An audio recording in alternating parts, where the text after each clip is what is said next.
The information provided in this podcast is educational and not intended to diagnose or treat medical conditions. Dr. Doni Wilson struggled for decades to solve her numerous health issues and heal her body. But with focused determination, she healed herself.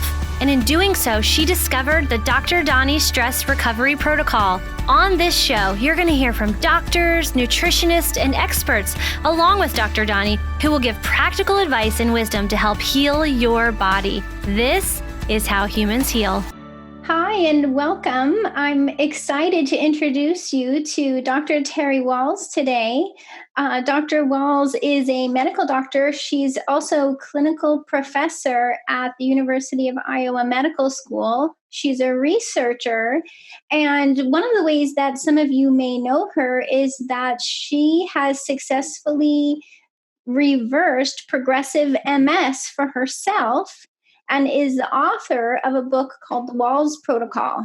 So I am just super honored and excited to have you with me today, Terry and Dr. Wahls, to talk about you and your protocol and what an influence that diet and lifestyle change can make for people with autoimmunity in general.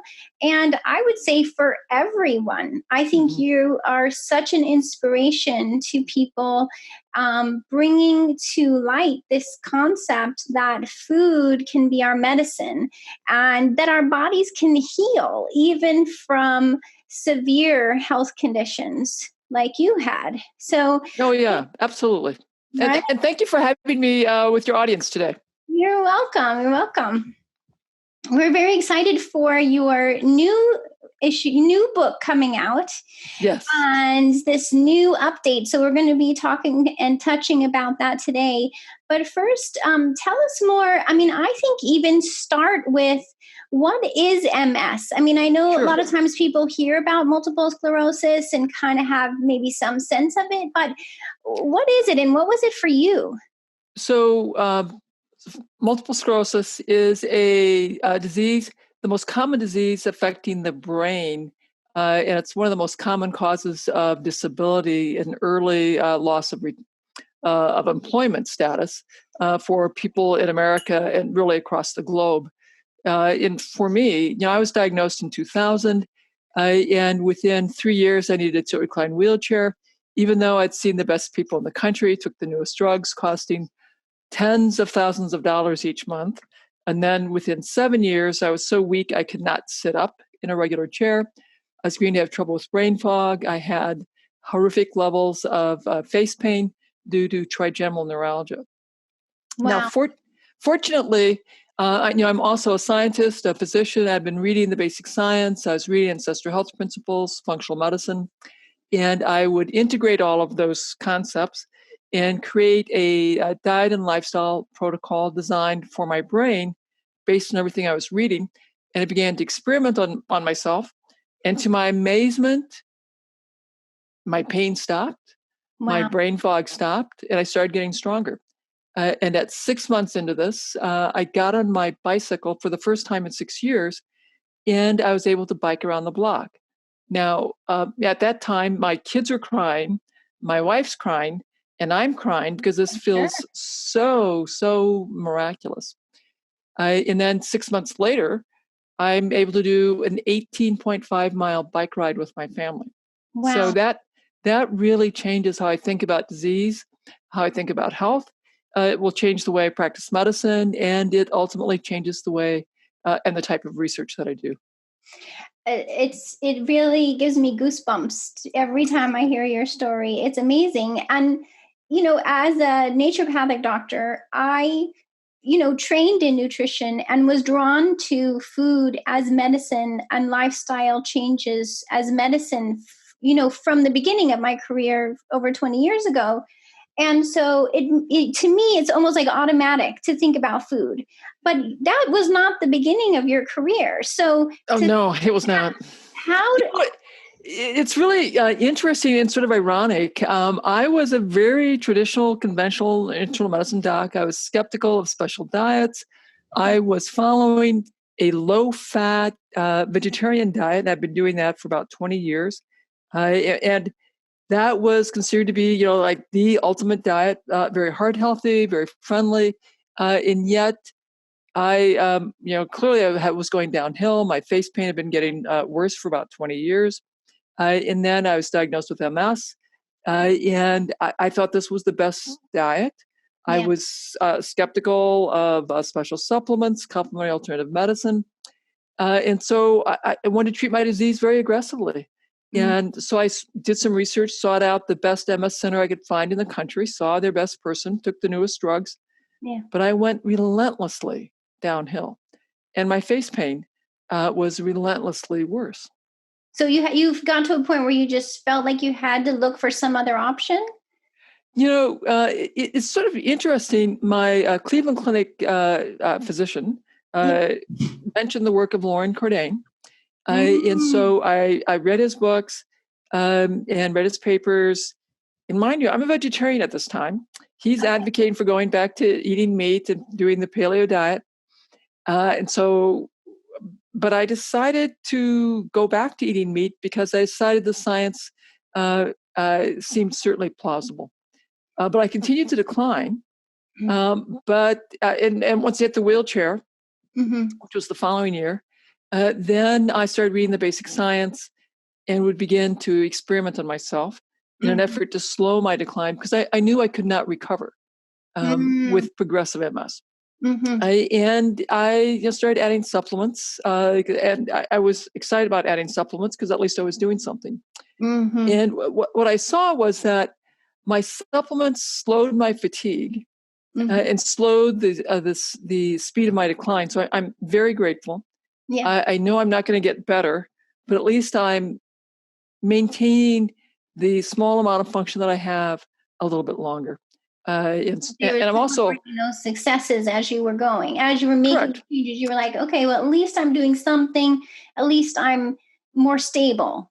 I'm more stable. I'm still taking these very expensive drugs, high cost, high levels of side effects. My pain is still progressing. My fatigue is still progressing. My disability is still worsening, although it's at a slower decline. So I'm grateful for that. And the other thing that's happening is I'm getting more and more excited about reading the basic science, reading the literature, and feeling better about experimenting for myself. And I decide that mitochondria are key. I decide that cellular health is key. So I'm at first focused on supplements. Yeah. But eventually, I have this brilliant aha moment, which of course you would have had long ahead of me, was what if I redesign my paleo diet using the supplements that I'm taking and what I'm learning about the nutritional needs of cells to guide what I should do for my food. And of course, that takes me, I have to do a fair amount of research to figure out where these nutrients are in the food supply. Yeah. And that's several more months of detailed research. But then in the fall of 2007, redesigned my paleo diet in a very specific way. Now instead of being focused on what to remove, I now have a new focus of, well, what do I have to add? And so I structure my paleo diet in a very, very specific way. See, that's what I love, that moment of insight where you just all of a sudden you took all this information. And to me, it's this idea of starting to see the change in your body that gave you that belief that something more was possible, where you could go, wait a minute, actually, maybe things can heal. Maybe things can reverse. Maybe things can shift. And you just then were able to say, let me make these changes. So what were those changes? What do you think really made that difference? Well, so I was much more precise. So I dramatically increased my greens, leafy greens. So I'm having cooked greens. I'm having huge kale salads, huge mixed green salads. And, I'm having now 9 to 12, some days even 15 cups of vegetables a day. I've moderated my meat intake, but really a dramatic increase in the greens. Now, what is really interesting, there's since that time further research that's been published about the role of vitamin K2 in myelin and then oligodendrocyte precursor cells. Those are your brain stem cells. And that, of course, the vitamin K that we eat in the greens, our bacteria in our gut have to metabolize the K2MK7. Your distal small bowel will have to absorb that. Your liver will then have to metabolize it to K2MK4. It'll get transported ultimately to your brain, where the magic happens. Isn't that something? And the other thing, in retrospect, when I began to recover in 2008 and started traveling, going to scientific meetings again, I'm very careful to not eat any of the harmful foods, but I can't eat the volume of greens and vegetables that I'm used to eating. Okay, yeah. So I discovered, within 36 hours, my energy is dropping like a rock.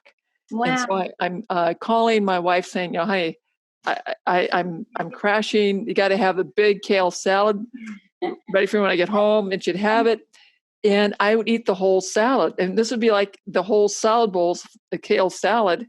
The first thing I would do when I got home, I would sit down and eat that whole bowl. Because I just had this tremendous, I had this tremendous craving for greens. Now, about 5 years into my recovery, a couple things. I learned to travel with a head of cabbage so that I could maintain the high volume of cabbage travels pretty well. And cabbage travels really well. You can eat it on the plane. You can have it in your hotel and eat it there. I've also learned to call the organic grocer and have food delivered to my hotel so I could eat more of the volume of vegetables and greens that I need to maintain my health and vitality. So traveling's gotten easier, and I probably have more nutritional reserve now than I had back in 2008.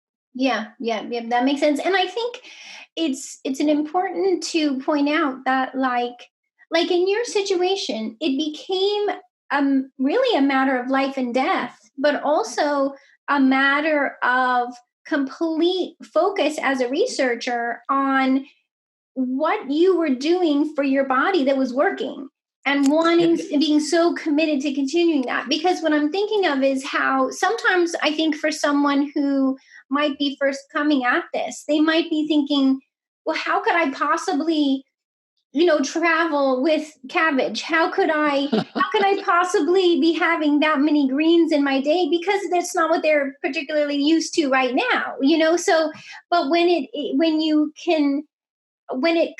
becomes your focus like that, you just find a way.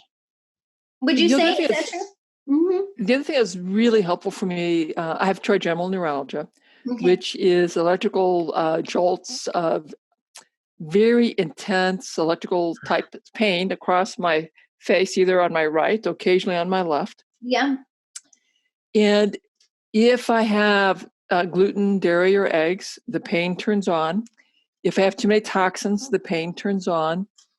If my vegetable intake drops, my mental clarity declines, my fatigue jumps. And so I get very early on, as I began to recover, I got very intense signals very quickly if the quality of my diet declined. Your body would just talk to you, basically. You would pick these up as signals. Oh my God, it talked in a very big way. In a very big way that I could not ignore. And I think it's fascinating. So I'd had 20 years of relentless worsening of my trigeminal neuralgia. Years and years of suffering. Okay. But now, actually, I'm very grateful for the trigeminal neuralgia because if I get any disturbance of sensation along my face, I'm like, okay, what's happening in my environment? What did I begin to slip up on that I have to improve upon to get my sensation on my face back to normal so my trigeminal neuralgia does not turn on? Because when it turns on, the pain is so intense. I cannot speak. I cannot talk. I cannot swallow. Oh my gosh. Wow. So that means, it's very easy for me to pay attention to. There's a change in sensation. I have to stop whatever I'm doing so it doesn't go on to the next step, which is the trigeminal neuralgia.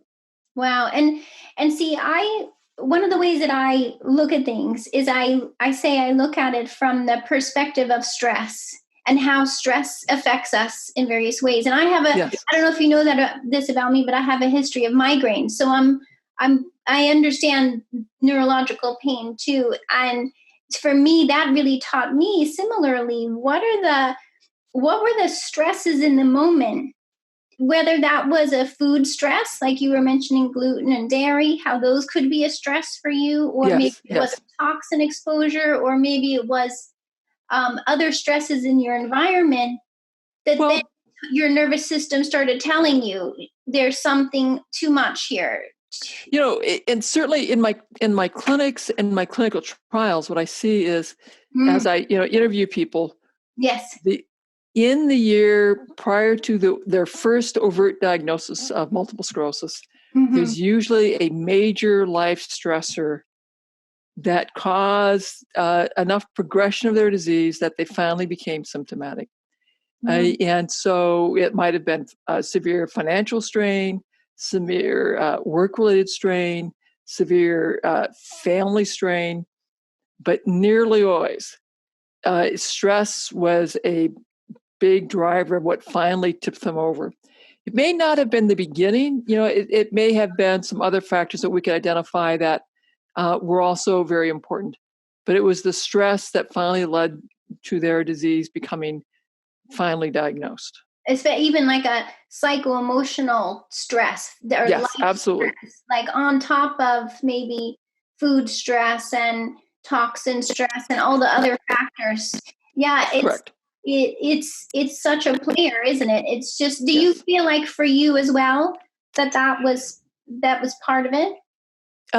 Certainly. As I look back, I was diagnosed in 2000, but in the couple of years before diagnosis, there was some very intense work-related stress. And part of that is I am very ambitious, hard driving, lots of stuff that I wanted to do. And so I overachieved and just got too much going on. Well, and I think that's so, the other thing that interests me is when, of course, those of us who are drawn to stress, have kind of a history of stress, right? It is, we're drawn to it. It gets us excited. And it's not about trying to eliminate it either. Obviously, you're still researching, you have a lot on your plate. You're writing, you're speaking. Well, it's not about giving up the stress, right? It's about how to give yourself the right support. So stress is good. We need the stress of gravity to maintain our bones. We need the stress of work to maintain our muscles. We need the stress of learning to maintain our brains. Yes. But in addition to that stress, you have to have the recovery period to repair the bones, repair the muscles, reconnect the brain. So if you have stress without any of that recovery period, that's when we get into trouble. Or if you have stress that is so overwhelming that you're beginning to lose tissue, that will be a problem. And so now I do a much better job of also scheduling in self-care. So every morning I have a ritual of doing my meditation, doing my exercise, doing a sauna, doing my cold shower, and all of that. That's a 2 to 3 hour period of self-care. And what I discovered is by taking the time to do that, I'm much more effective in the rest of the day. I'm much healthier, much more vital. Plus, I have the luxury of being mature enough in my life that I get to retire from the parts of life I don't feel like that fun anymore. So I'm just doing the kind of work that I have the most passion for and the most enjoyment for. And you really, I think you're such a great example of learning, and applying, like you said, you went to the research, you went to the textbooks and said, hey, this is a human body I'm living in.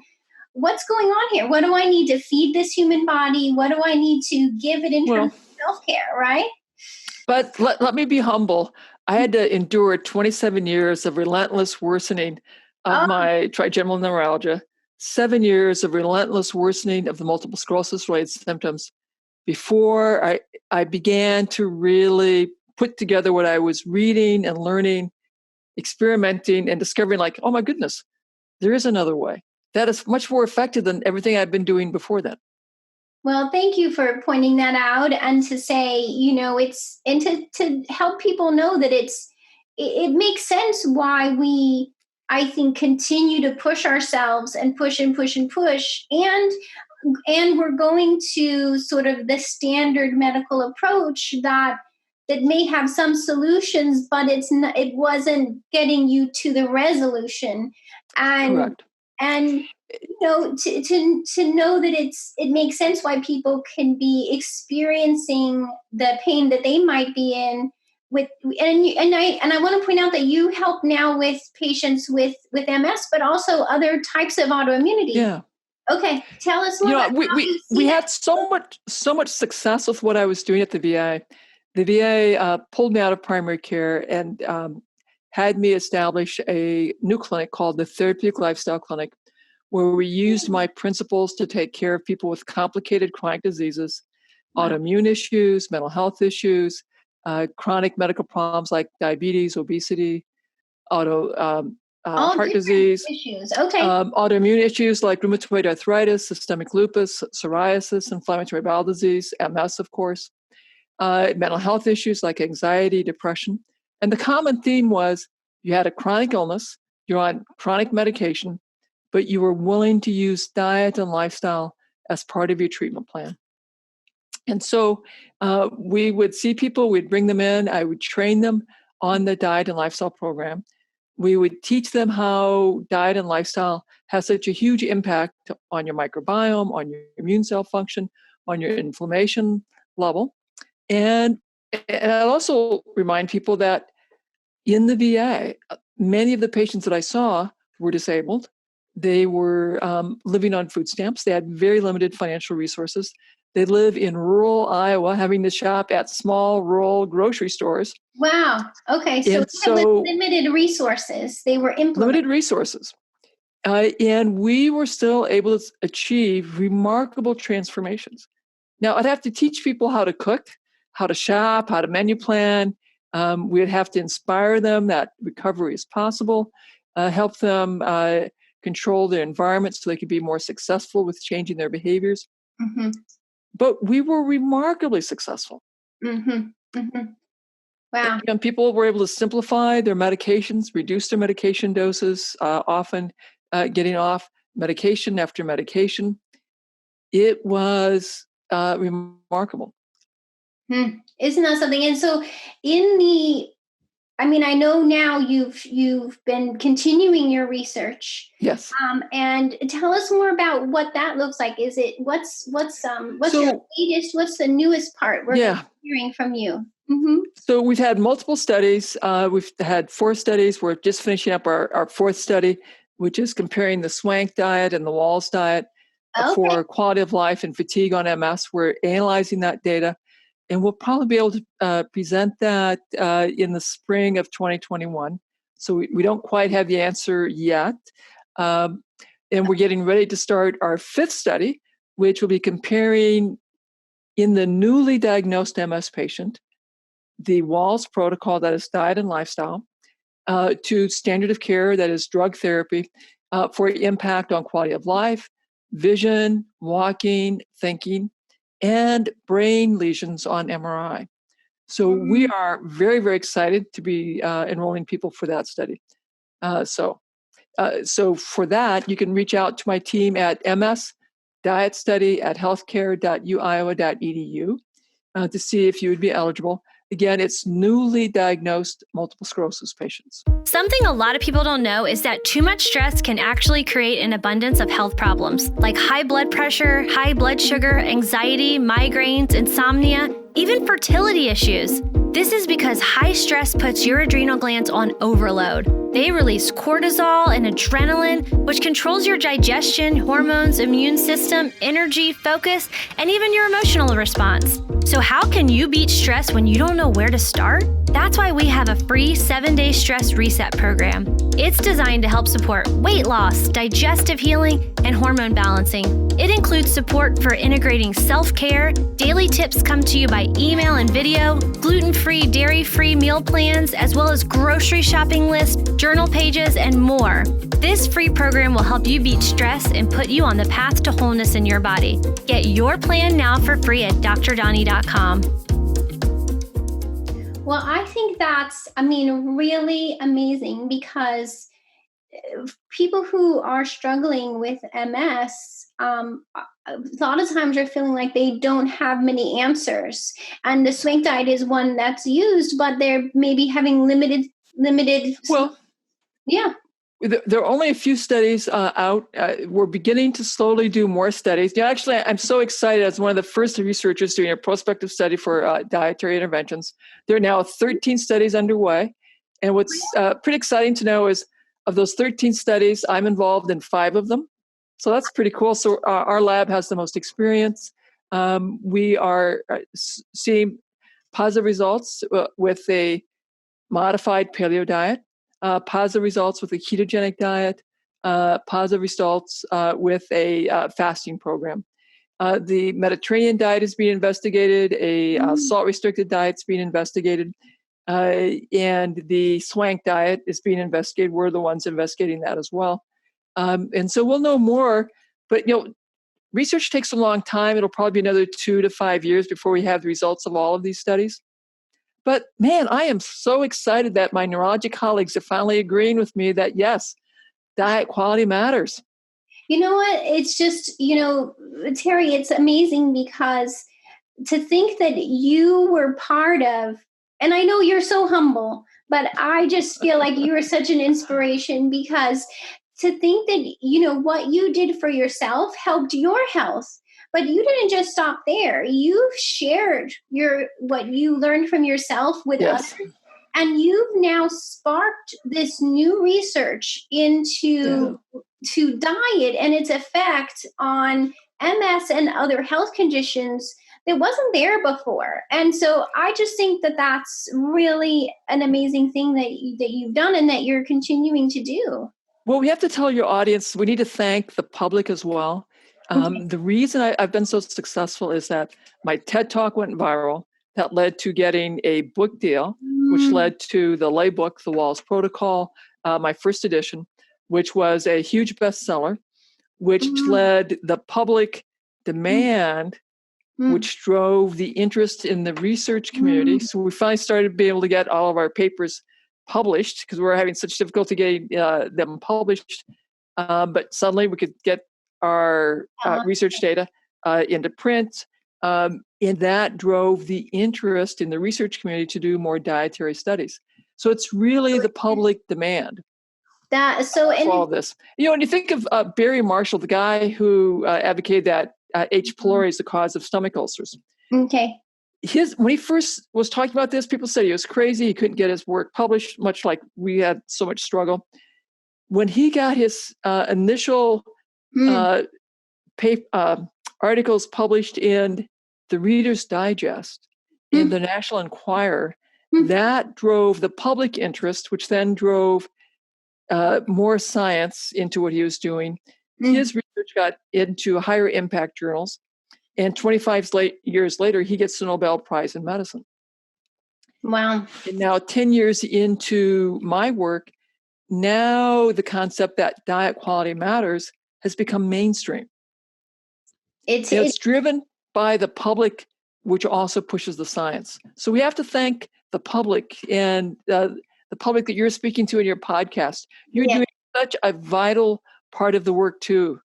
Yeah, thank you. And it's like it really feeds on each other was what I hear you saying, because just you being willing to share and put the message out there, and then people also being in a place where they're more receptive. I think people are they're wanting other answers. They're wanting to understand what can they do. They're willing to change their diet. People are saying, hey, if it would make a difference to change my diet, I'll change my diet. And so to have that information out there so they can make those different choices, it feeds it forward, right? And it's getting easier now because of the internet. As people are successful with changing their diet, their lifestyle, and they see a health outcome, It's easier to tell our friends, our families, and publish that. And so for that reason, that accelerates the speed of change. So very exciting. Exciting, isn't it? And to, I'm sure for you to feel like, here you are, probably if you had asked yourself, 15, 20 years ago, you would have never imagined this would be life, right? So, in the summer of 2007, I can't sit up. I'm having brain fog. My pain is so difficult. I think it's very likely I'm going to be bedridden, demented, and having to deal with the intractable pain and getting to the point where it'll become impossible to eat because it's so painful to swallow. Oh my gosh. So I had an incredibly grim future in 2007. I cannot state that strongly enough. And yet here it is, 2020, it's a remarkably different future than what I was fearing. And it really had to do with making diet changes and making these lifestyle self-care changes. And if I get derailed, if I accidentally get exposed to gluten, dairy, or eggs, my pain comes back. If I have too many toxin exposures, so if I'm flying too many times in a month, my pain comes back.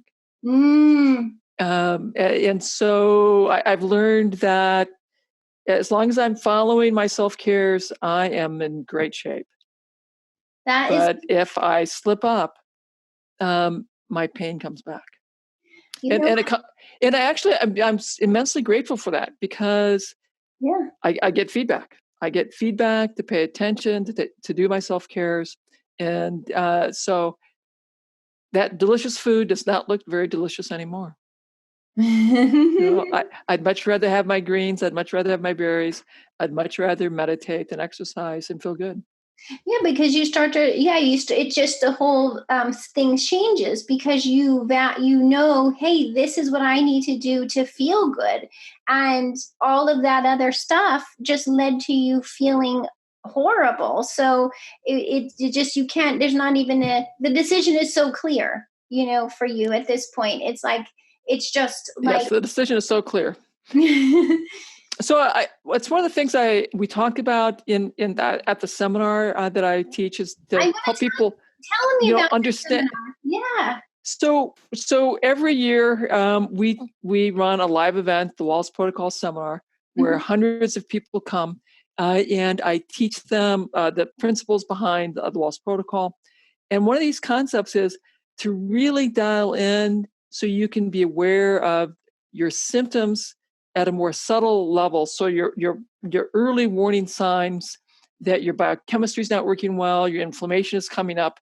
And so the earlier you can tune in to these subtle changes, the more carefully you can refine your diet and lifestyle, the more rapid your recovery. Because it's immensely hard for us to give up today's pleasures for tomorrow's benefits. Yeah. But if I can link subtle changes in my sensations or my mental clarity or my motor function, realize, oh, wait a minute, that's a warning sign that something terrible is going to come if I don't stop what I'm doing. That makes it much, much easier for me to stay on track. So we spend a fair amount of time helping people become aware of that. Very good. We also spend a lot of time helping them grow have a deep understanding of their why. What do I want my health for? What is your mission, your purpose? Because particularly in the beginning, it's a lot of work to let go of all those pleasurable things for this theoretic benefit that I'm going to get better. And I have to be highly motivated to begin the journey. When you're down the path and you've learned how to pay attention to these subtle changes, it's much easier to sustain. But in the beginning, it's so helpful to really understand what's your why you want to do this, and to understand the mechanisms of why the protocol is designed the way it is. It's a wonderful opportunity to meet old friends, connect with new friends, see inspiring stories, hear about other folks who've had these inspiring life transformations. So people come back year after year after year. It's very exciting. It's very fun. Well, and it is when you can, once I think a person has these realizations about themselves and their health and the choices they want to make, then you want to be around people who are doing this, making the same choices and doing the same thing, because then you can inspire each other and learn from each other. So how wonderful that you have that community you created for people who are, on this path. And we've taught the hotel how to prepare the food the way we like it now. So they really have got the Wahls diet dialed in. Our food is incredibly delicious. And we've also have people coming, teaching us singing and dancing and yoga and Tai Chi. So we have a lot of fun teaching people how to move in really fun, energizing ways. So it's a very experiential type of learning environment. Well, and it sounds like really the research, some of the research you're doing is in what motivates people to make change. Yes. And yeah. Tell me more. Mm-hmm. So, my physicians, so I did a fair amount of work early on as I was doing this research with the dietitians on the behavior change model, motivational interviewing. And I decided we needed a much more detailed, granular approach for understanding why people change, how to have them effectively adopt these new diet and lifestyle changes that are a big ask. And so we've created the Wahls behavior change model that we now teach in my research. I teach my clinicians, and we're teaching the public as well, so they can be more successful. And I talk about that in my book, because I realize, information alone is never enough. Mm-hmm. Need people need a lot more support to acquire and create new habits, to shift our behaviors. So we do that in our studies. I do that in my clinic. We do that in a very experiential way in the seminar, and I provide more tools for people to do that in my book as well. I can see how important that is, and I think it's so wonderful that you include it, because it really shows your goal is for people to be successful, and to be successful, it, like you said, it's not just eat these 5 foods or do these 10 things. It's let's get to a deeper level of understanding choice and decision making in the moment. Correct. And life, just what is your value in your life, and setting it up from that perspective versus just some random to-do list. Creating new habits is a process. Extinguishing old habits is another process. And there's a fair amount of work with that. And to be willing to do that work requires a lot of motivation.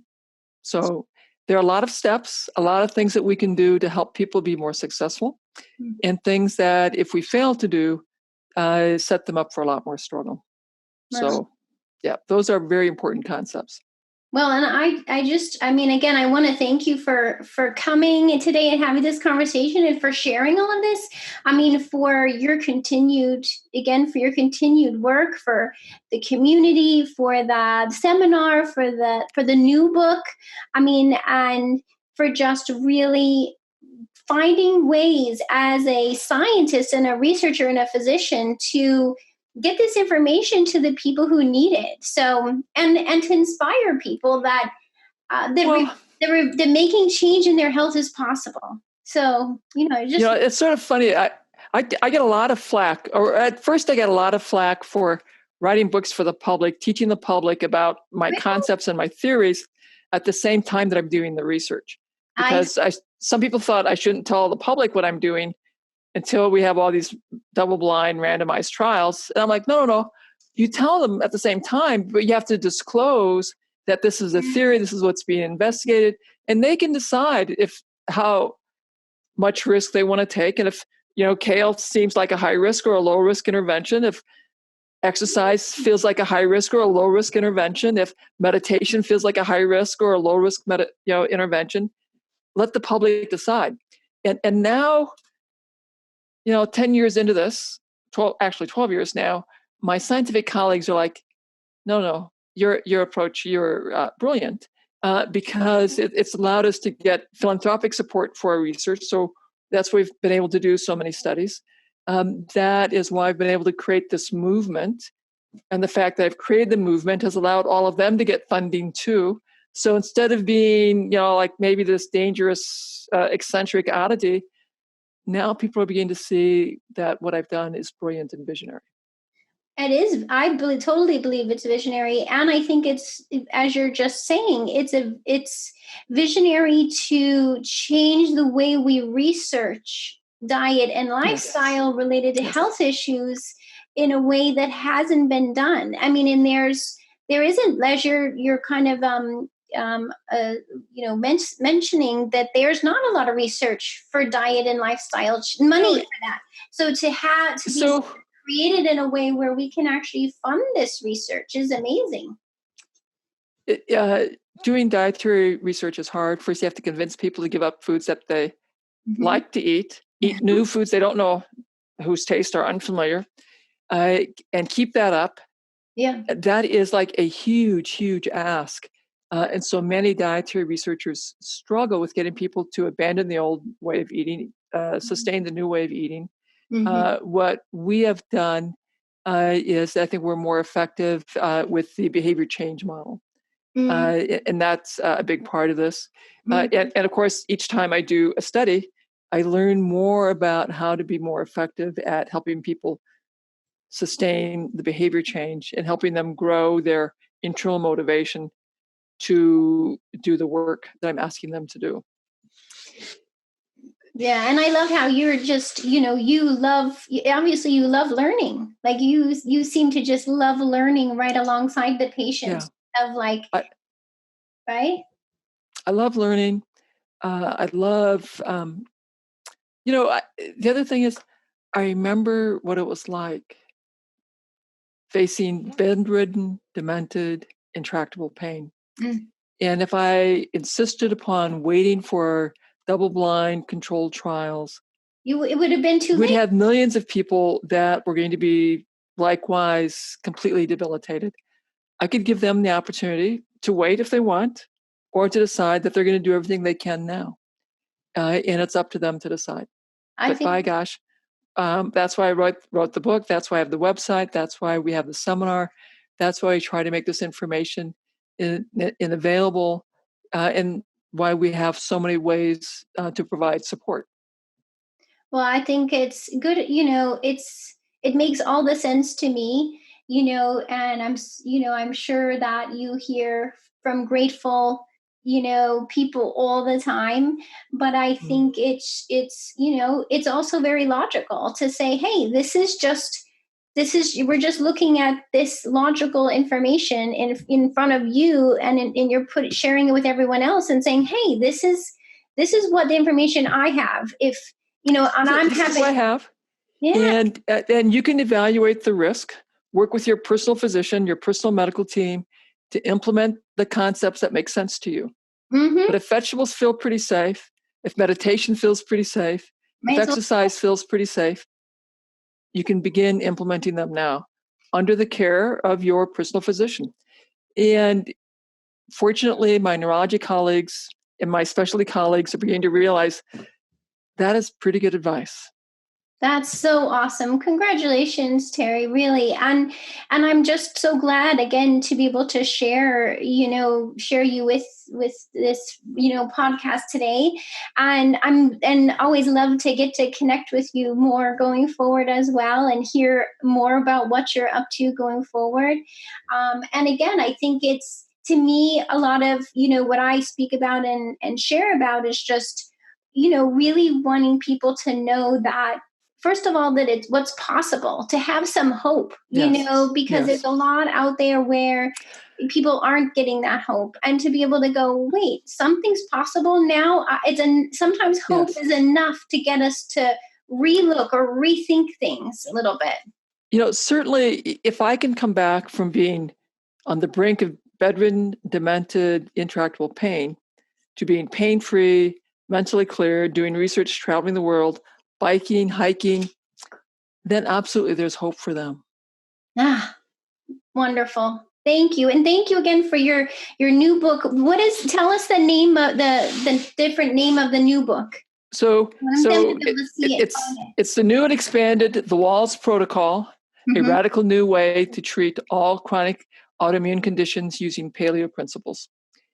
It's out March 17th, wherever books are sold. And people can go to my website, terrywahls.com/diet, and pick up a one-page summary to put on your refrigerator. Oh, that's so nice and simple. Okay, perfect. It's probably got some kale on there. It does. As a matter of fact, it does. Absolutely. I love it. I love it. All right. Well, thank you again so much. I look forward to talking to you again soon. All right. And congratulations. Thank you much. Okay. Take care. Thanks for listening to How Humans Heal. If you liked this episode, leave a rating and a review. And for more resources, visit drdoni.com.